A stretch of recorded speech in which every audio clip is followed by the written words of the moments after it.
শাসিত বিধানসভা কেন্দ্রে সেখানে প্রায় সিংহভাগ হিন্দু ভোট এক জায়গায় এসে পড়েছে।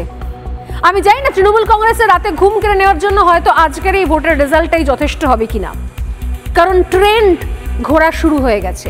যদি বলি খেলা, তাহলে বলতে হয় খেলা শুরু হয়ে গেছে, খেলা ঘোরাও শুরু হয়ে গেছে। কারণ চিরকাল বারে বারে, আমরা একটা বাংলায় প্রবাদ বাক্য রয়েছে, বারে বারে ঘুঘু তুমি খেয়ে যাও ধান।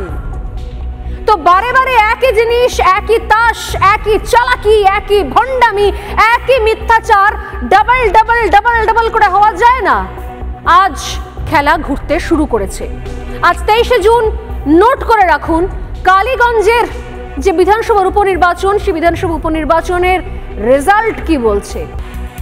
মোট হিন্দু ভোটার কালীগঞ্জে 1,10,72,600 ভোট।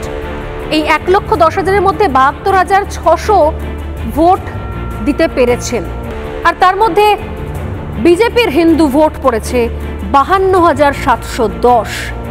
পদ্মে হিন্দু ভোটের হার এই মুহূর্তে 72.60%, অর্থাৎ 72.60% যদি সত্যি সত্যি 1,10,000 হিন্দুরাই ভোট দিতে পারতেন, তাহলে এই ভোট পার্সেন্টেজ কোথায় যেত?